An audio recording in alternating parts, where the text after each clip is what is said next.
So we offer classes and consulting to students ages 13 to 18 who don't attend a traditional high school. By traditional high school, I basically mean a high school with a building. It could be public or private, charter. Some of them do online classes and things, but they don't like go to school with a locker and prom and all of that. Over half of the students have been homeschooling since they were in elementary school, but some have recently left high school for a variety of reasons. So the students who take Rise Out classes tend to be gifted. It just worked out that way. This was not originally designed as a gifted program, but I think students who gravitate towards the kinds of things we do are generally students who are looking for greater challenges.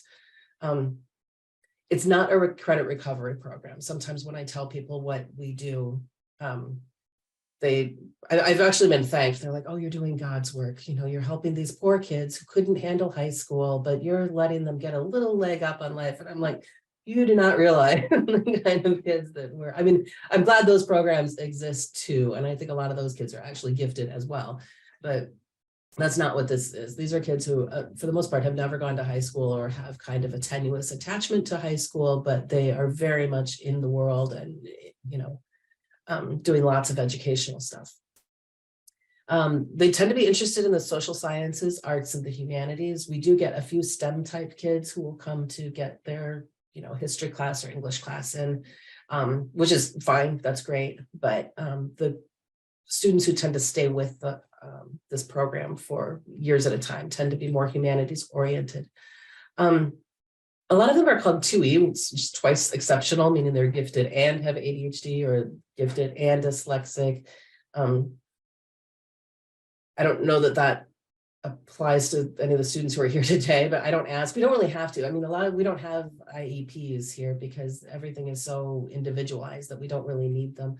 And I put anxiety and depression. Honestly, this applies to the staff as well. We have a lot of staff who are probably lean towards the autism spectrum or ADD and anxiety, depression. We all kind of have existential anxiety and depression. So because of the individualized nature of what we do, this stuff, again, it wasn't designed as a program for students in that situation, but it just has worked out that way. It's majority white. That was true even before COVID. It's not exclusively, but the majority of students are white. Homeschoolers in general before COVID were majority white, and we were located in suburban Massachusetts, which was also majority white. I would like to have a broader spectrum of kids, have a more racially mixed group, but I'm also aware that a lot of families of color decide to homeschool in the first place because they don't want their kids to be the only student of color in a majority white classroom, and I totally respect that. So we have instead tried more to support those organizations that are already doing this kind of work or partnering with them in some way.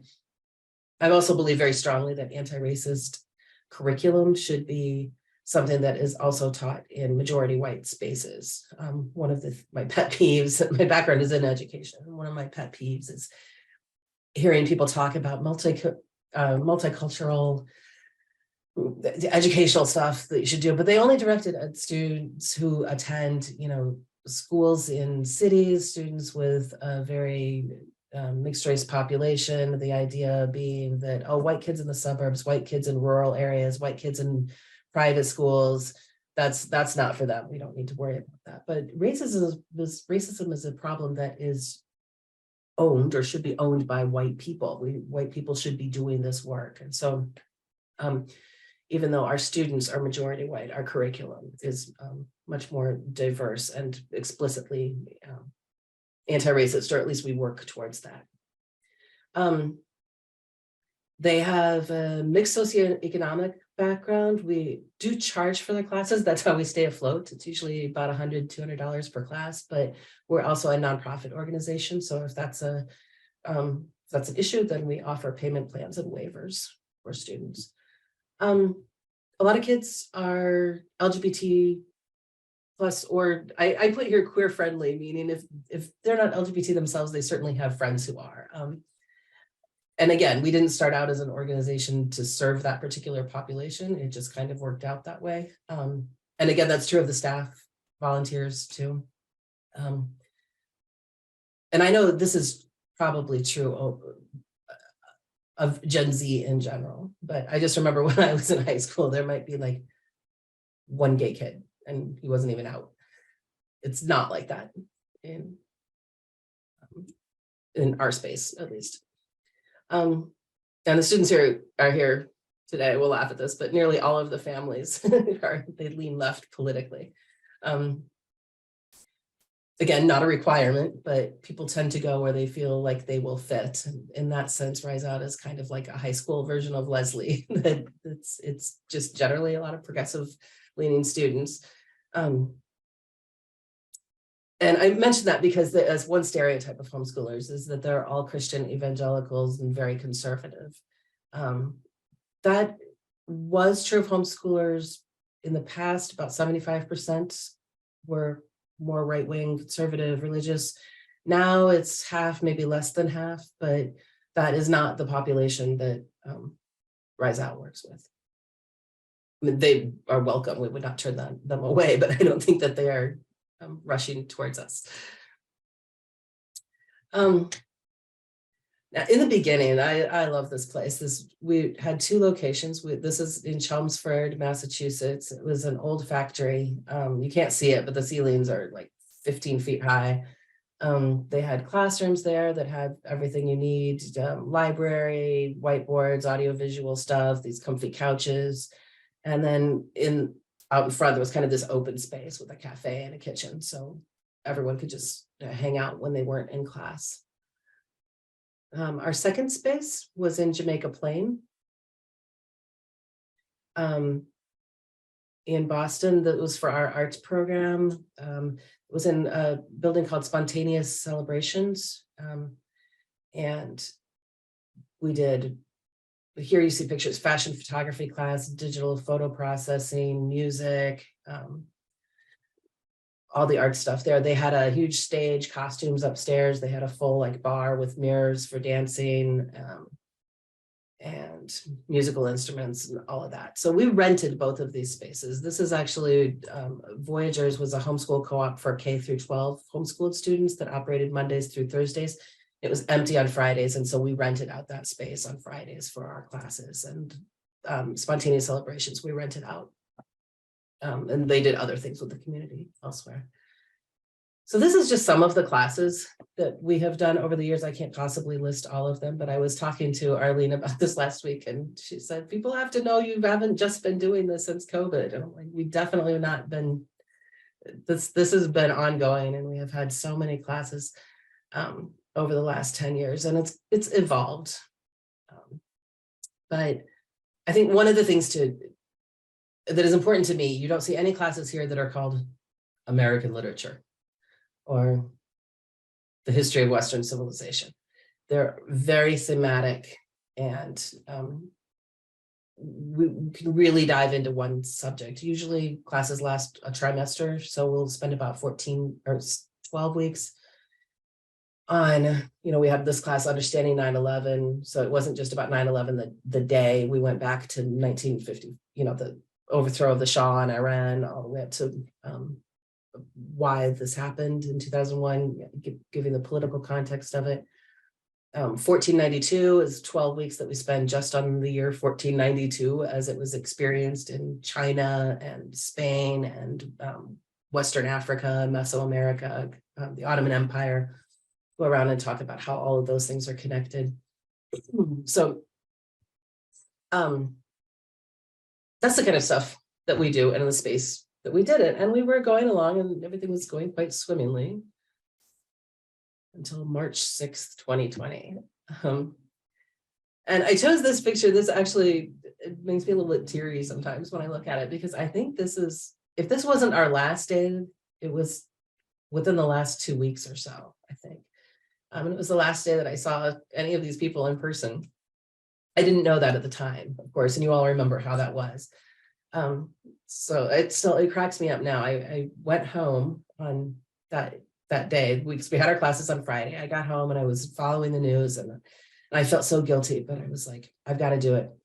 And I canceled 2 classes for 2 weeks out of an abundance of caution. I actually wrote that in the email. Just I thought the parents are going to be so mad. I can't believe I'm canceling classes for 2 whole weeks. But we did. And then, of course, you know how that happened. By the end of March, we just never went back. Luckily, we already had a Slack platform, which if you're not familiar with Slack, it's similar to Discord. So moved the students onto Slack, and we had 2 weeks of classes. Jenny and Evelyn, I think you'll remember this, where we literally just typed. We met in the class at the same time, and we just typed at each other. And that actually worked okay. It wasn't great, but I was surprised that it worked at all. And then by the end of that 2 weeks, it was clear that we were not going back to the way things had been. But by that time, we had all the Zoom infrastructure in place, and we have just been virtual ever since. So the eyewitness history class, this is something that I had actually wanted to do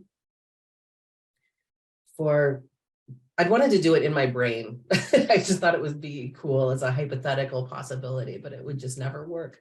I knew so many people who had been involved in some historical moment in some way. And I thought, wouldn't it be cool if we could get all of these people in a room to talk about what they had been through? But of course, then I would tell myself, of course, you can't do that. That's impossible because, you know, this person lives in England and this person lives in the Arab Gulf, and this person lives in Egypt, and this person lives in California. And, you know, even if Eyes Out had an infinite budget, we would never be able to get everybody to coordinate their schedules and do it in person. That's just impossible. But so it was just floating around as a cool idea that would never happen. We had a few times had guest speakers come in, like we would do it with my laptop. It kind of worked, but I'd set up my laptop on like a table and a pile of books and try to get the angle right. I remember once telling all the kids, like, put your chairs like really close together so that he can see that there's more than one of you, you know, and you can raise your hand and it can kind of be interactive. I remember emailing him after he gave the talk that, you know, there really were more than 6 students in this class. It's just you couldn't see them. I remember when I was in high school, yeah, sometimes you would have a guest speaker in, you know, what is it, 180 days of school. There might be one guest speaker. Sometimes there might even be a year in which you had 2 guest speakers. Even if you have a fantastic AV setup, it's still hard to make it interactive. But after COVID, everyone had Zoom. All of the students had Zoom and all of the speakers had Zoom. Everybody was comfortable using Zoom. And suddenly it was clear, like, this could really be a possibility. It's not only that the speakers would have to give up 1 hour of their time, which is doable. They don't have to fly to another country to give this talk. But also the nature of Zoom makes it kind of horizontal. It becomes a conversation where everybody has an equal amount of real estate. So a 13-year-old student is just as much of a participant as the filmmaker who is giving the talk. And in that sense, it's very different than a video camera of a speaker on the wall of a classroom speaking to nameless students who are kind of a mass. You know, it really equalizes things in a very interesting way. So that summer, I started emailing all these people. Would you be willing to talk about your experience with whatever? And I think to a person, they all said yes, if they were able to work it into their schedule. So what I'm going to do, I have some short clips, just 6 or 7 clips, about a minute each, of these speakers talking, which I just want to show to give you an idea of what this class kind of looked and felt like in practice.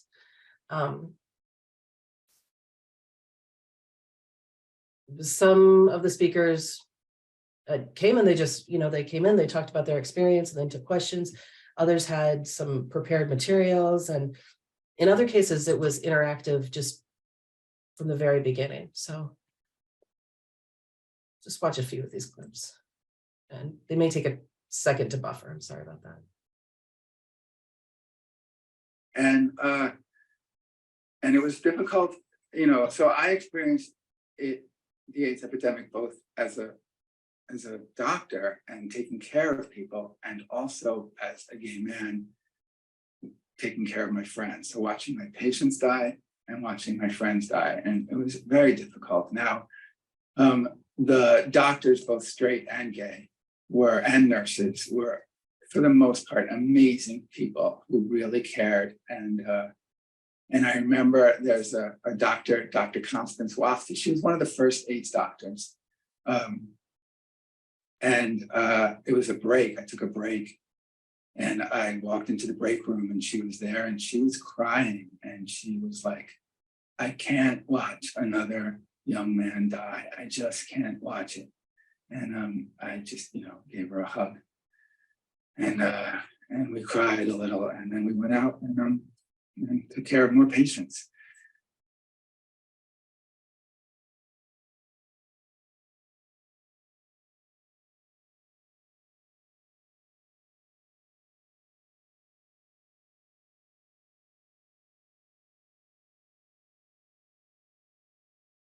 And would one day, years later, marry her and become my father. But during those pre-war years in Prague, it was my father's older brother, Eric, an aspiring writer and the leader of Prague's socialist student movement, with whom my mother fell in love and had a long and turbulent relationship. And thus began a triangle that would last a lifetime. And this love triangle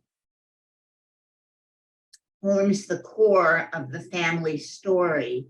And the Holocaust itself, of course, is the air that surrounds that family story.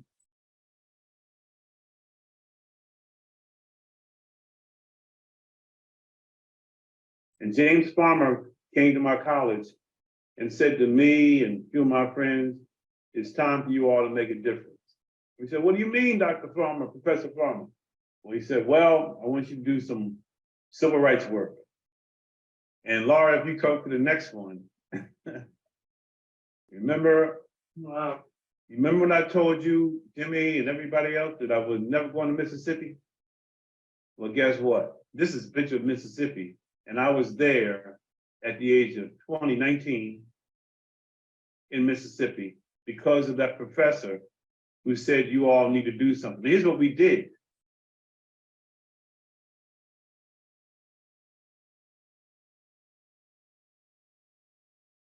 Here in this Occupy Wall Street, September 17th, bring a tent. And the idea was to have sort of an ongoing occupation, so an ongoing demonstration against income inequality. And so, this is during this is like after the 2008 financial crisis. Wealth inequity is like at an all-time high until now, so just keeps going. But as you all are probably familiar with, 1% of Americans and also 1% of the world own or like hoard the majority of the wealth, right? So that is like the basic premise on which this whole movement was founded. It was in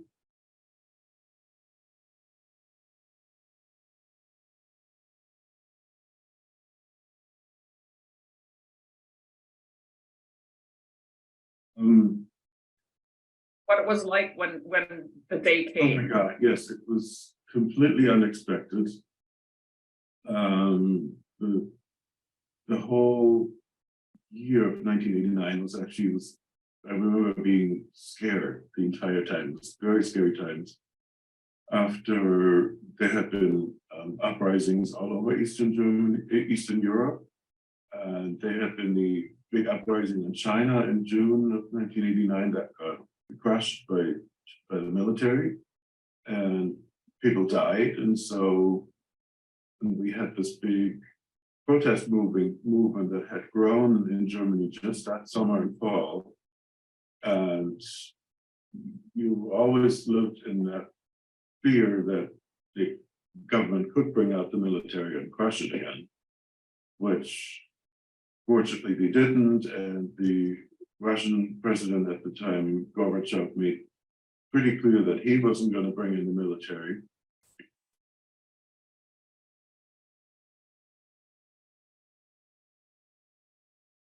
Of years, I left New York. I moved down to Florida, where I am now, and I got this harebrained idea that I was going to go get a master's degree in religious studies focusing on Islam, so that maybe I could, if I can go and understand it and have an open-minded approach, then I believe, anybody can, right? There's no reason for anyone to be ignorant or hateful about any of this. It's one, group of people hijacking planes doesn't speak for an entire religion or culture.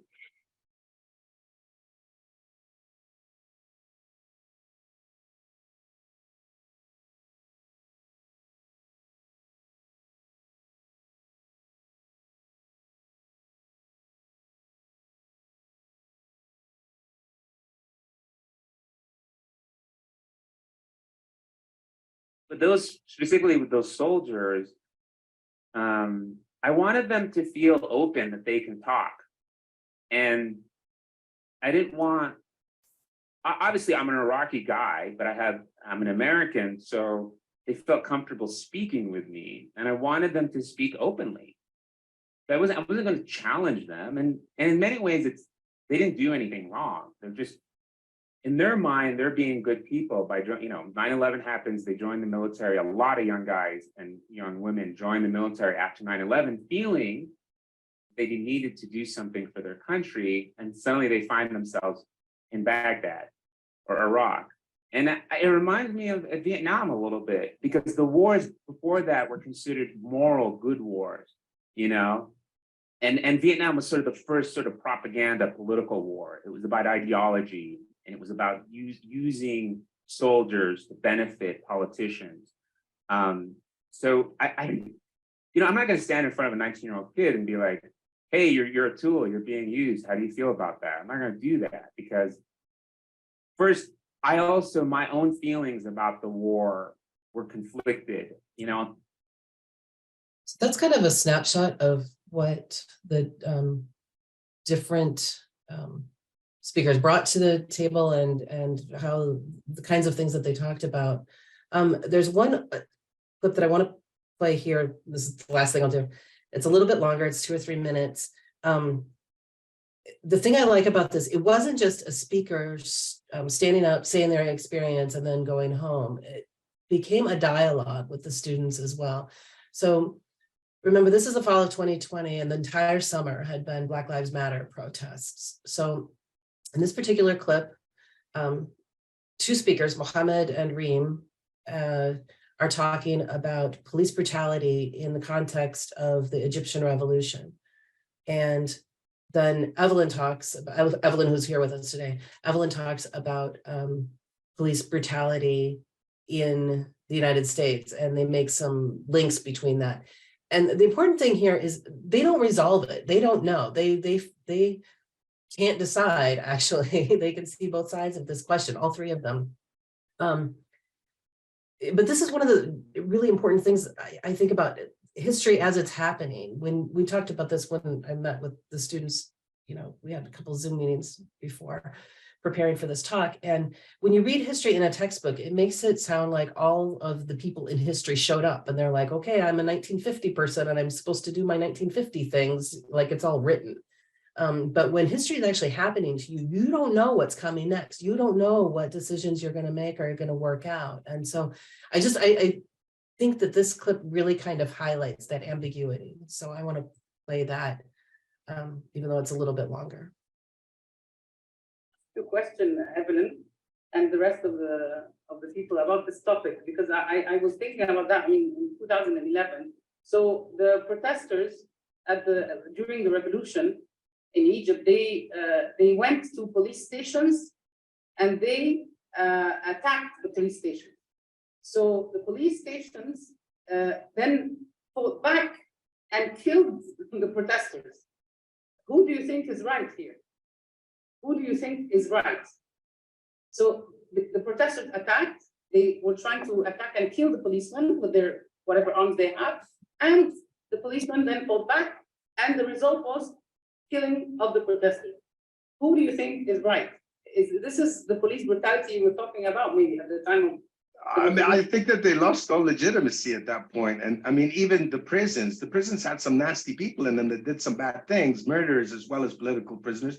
They let out all the murderers. They let out all the terrorists.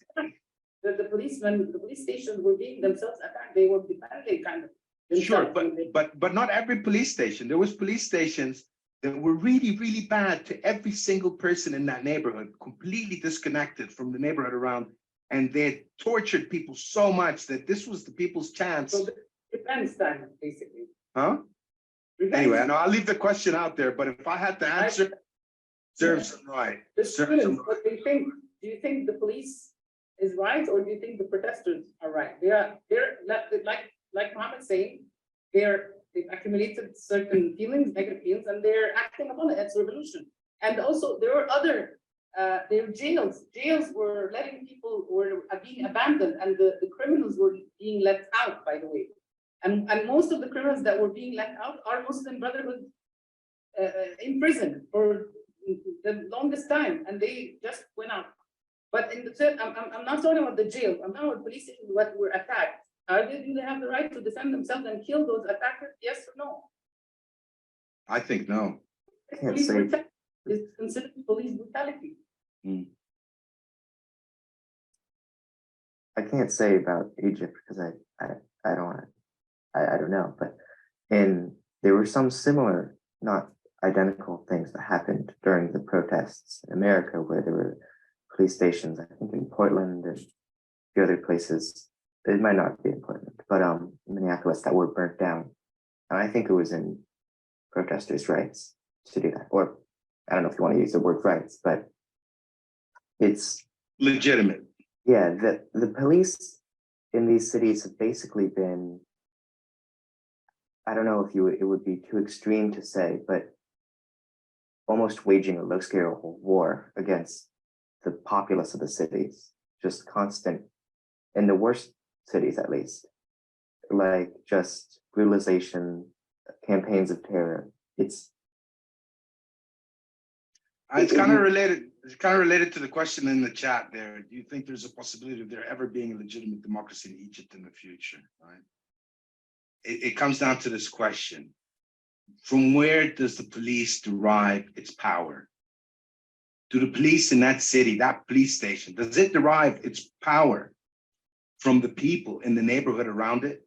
If so, then absolutely, when those people rise up to attack that police station, it means that it has no more credibility, because legitimacy comes from those people. So those are the kinds of conversations that we can have in this environment, and that became possible this way. I wanted to switch to the students, and I see, Jade is still not here. Oh, that's too bad. But when we were talking about this earlier, before we were talking more about, rise out of virtual education, which I think we can have conversations about as well. I want to stick with this class for a second, because when we were having conversations earlier, Rowan coined the term storyized, which I love, as in this class storyized history. And then Jade said it narrativized history, which I like a lot as well. And then Rory, you talked about it in terms of world building, which that is a term young people will know, maybe older people might not. So you might want to define what that is. But I wondered if any of you could say more about that. Yeah, so just to clarify, world building is usually used in a I don't know what the word is, but in a story sense, when you're making, thinking of like the wizarding world or something, you learn about how the government works and how the education system works in order for that story to function within it.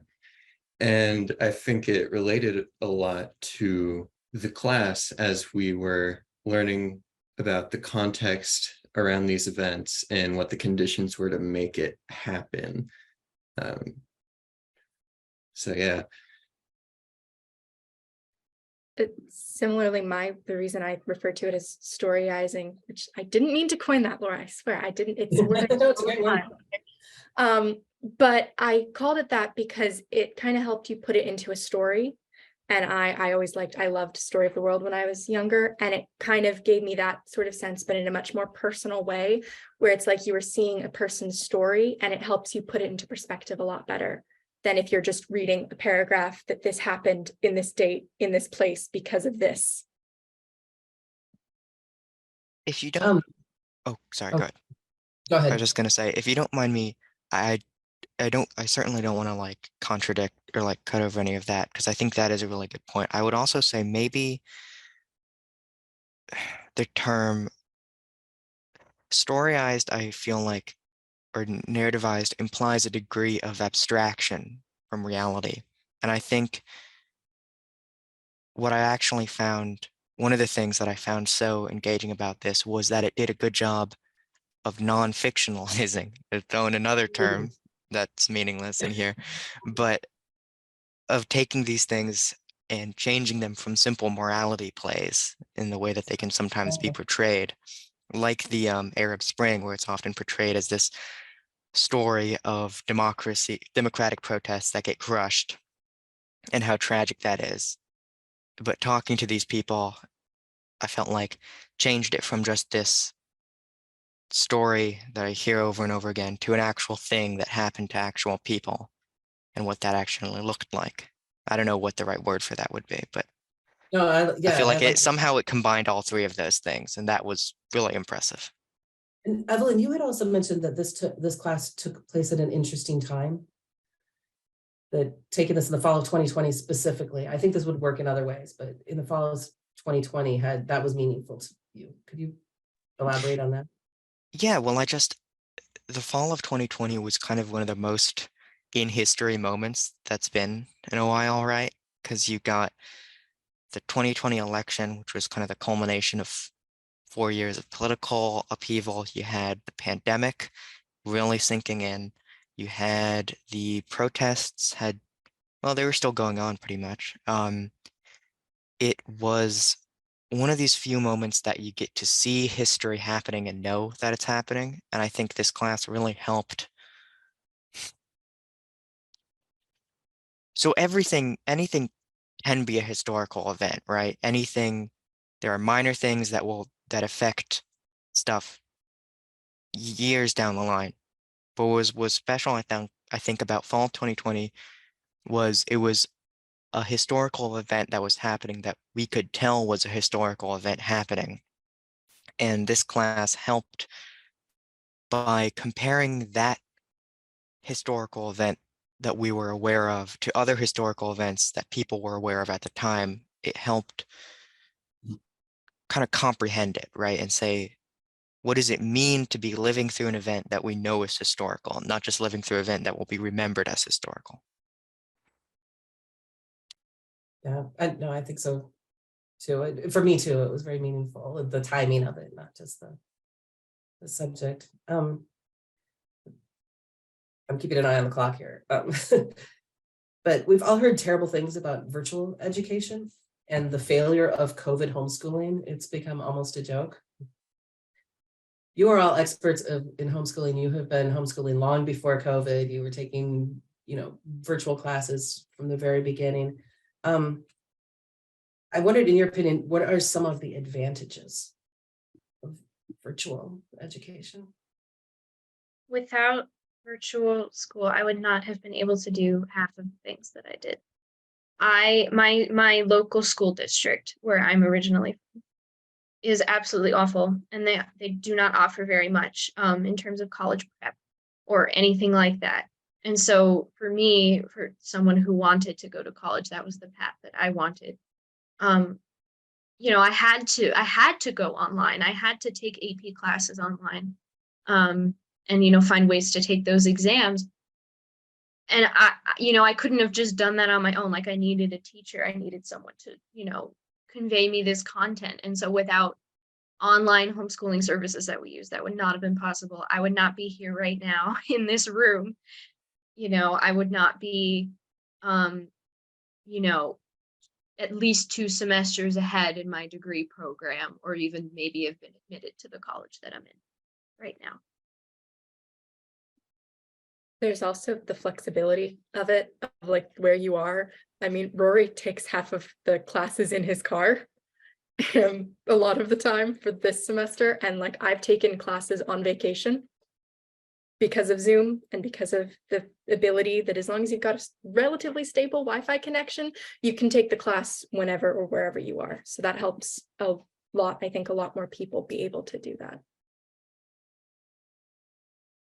I mean, I was talking to Arlene about this too, that when I was in Boston, I saw all of these huge expensive educational initiatives being pumped into the local schools. I lived in Dorchester at the time. Now I've moved back to my hometown in Iowa. It's a town of 1,400 people. Nobody's doing that in the local high school here in Iowa.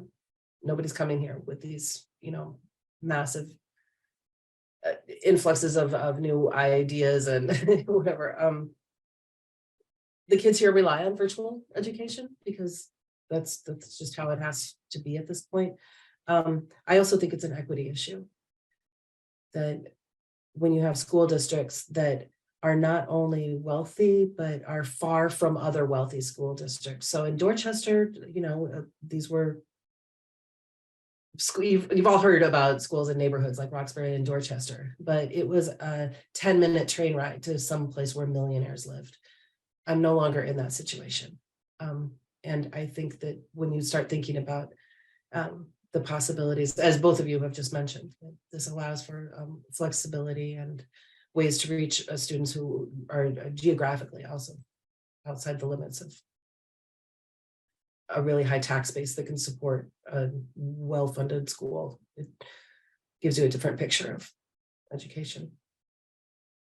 I want to say so much more about this, but I'm looking at the time. I guess my last question, and then if we have time, we can open it for other questions, but this is for Jemmy and Evelyn. Evelyn, when we were talking, you mentioned the need for history classes that go beyond memorizing the right answer for tests. Both of you are now in college. So I was wondering if you could talk about how either this class or your high school education generally has either prepared you or not prepared you for college, and maybe say a little bit about how you think history is taught or should be taught at the high school level. I have thoughts. Jemmy, do you want to go first? Or? I'm still like formulating my, Okay, my response. I'll go so then. I think that class in particular, I think a lot of my high school education prepared me for college in a way I don't see other college students having been prepared. I think that class in particular did an excellent job of conveying certain skills that I just have not seen conveyed in many other places. The ability to ask specific questions of people, to figure out what information you're not to figure out how to take information and come to your own conclusion instead of figuring out how to parse information to come to the conclusion that people want you to come to is incredibly useful. And I think it's something that I see a lot of college teachers trying to impart on their students in these lower level classes because they missed that in high school. And I think that classes like this would have done a huge service in helping to give people who are now struggling with these concepts, with how do you give your own opinion on a subject and then change that, or how do you take information and say, how does this connect to information I've already gotten, and give that out. It's that more dynamic way of engaging with information that this class was so good at, and that I think I can see where that's missing in a lot of other early college students. I think too, when I've I didn't go to a traditional high school at any point, but from what I have heard, you know, when you're in high school, there's this very rigid schedule that you have to follow. And, you know, you have your classes all day. And then after that, you do homework, and it's just a cycle that repeats. Well, in college, that's not how it works as much. Like, obviously, you have your classes and they're at certain times, but there's a lot of time in your day that does not have something scheduled in it. And there's work that you have to fit in, and you have to figure out how to use your time. And so when you're a homeschooler, it's a lot more like that, because you don't have just a day that's just full of classes all the time. You know, you have this time that you're planning out how you're going to use it. And so I think that aspect of homeschooling, that sort of freedom with your time, and also the rigor of the course load that you have to complete in that time, that really prepared me really well for college in a way that some of my classmates are struggling with, because for them, you know, they didn't have this much work in high school, and now they have this time that they don't know what to do with it. So I think I think I have a unique advantage in that regard. That's interesting. Arlene, so we only have, I don't know if, does this meeting automatically end at 10:50? Or No, it does not. The link Okay, stays open indefinitely. okay, so I will stick around after 10:50, and if any of you want to, you can as well, but just in case people do have to leave. Arlene, did you want to say some last? Oh, you're muted.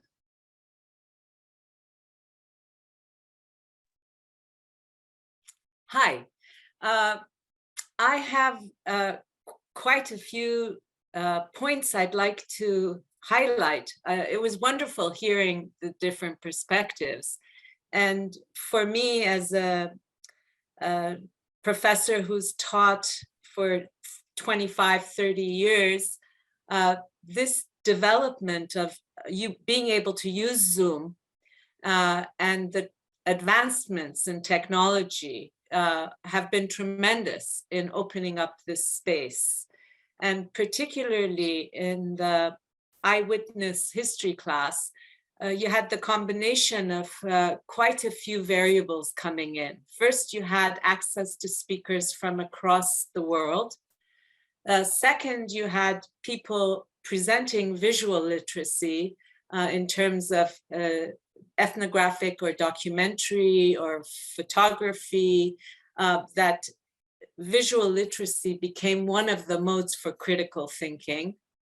And you also had a dialogue, which oftentimes takes a lot of energy to create in a traditional classroom.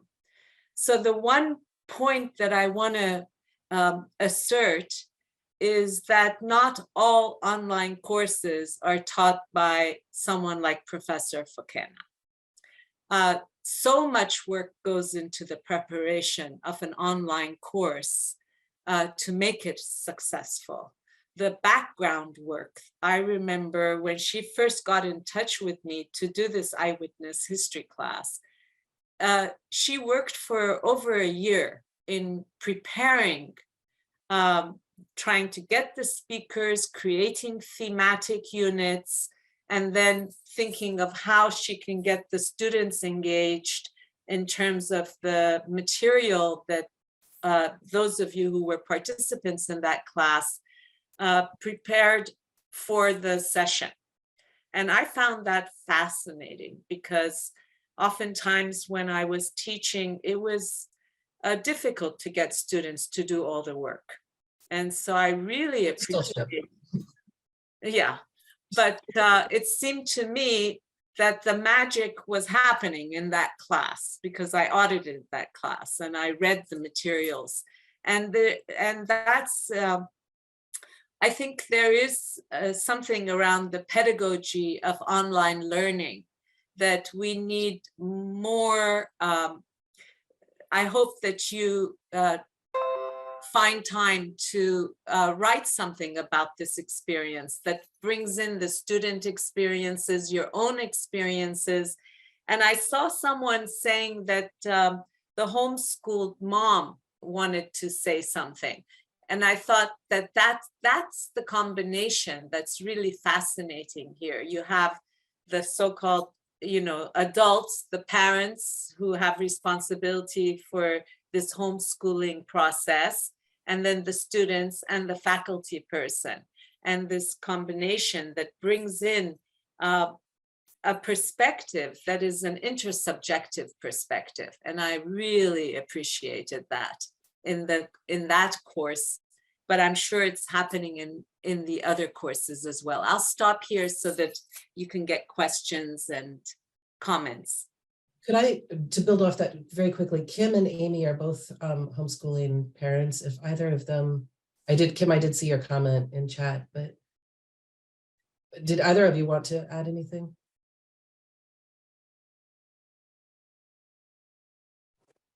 I'll just reiterate that this was, I don't want to speak for Rory. I'll let him speak for himself. But in my opinion, the Eyewitness History class is the absolute coolest thing we've done.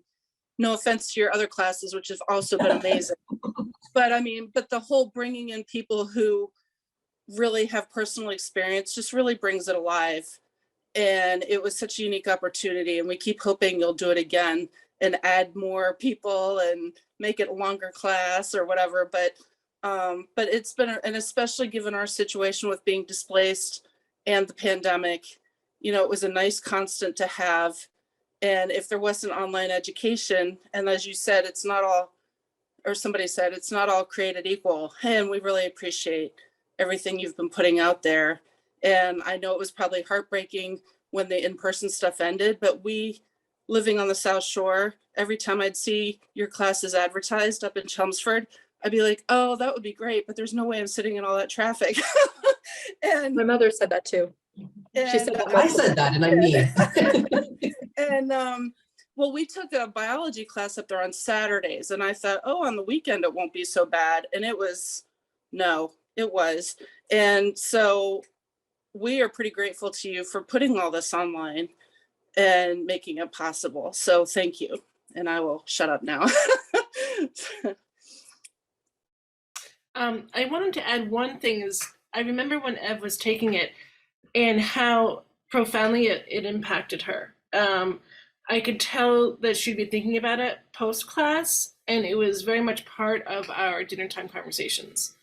And which is not unusual in our family, but it was really awesome to have these people who were actually there.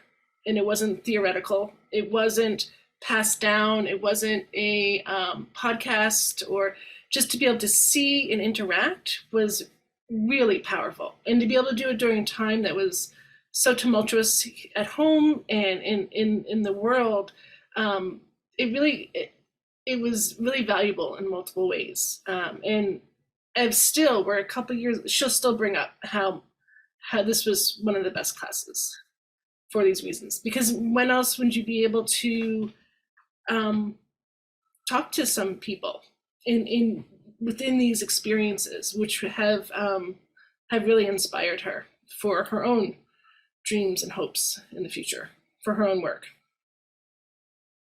That's really nice to hear.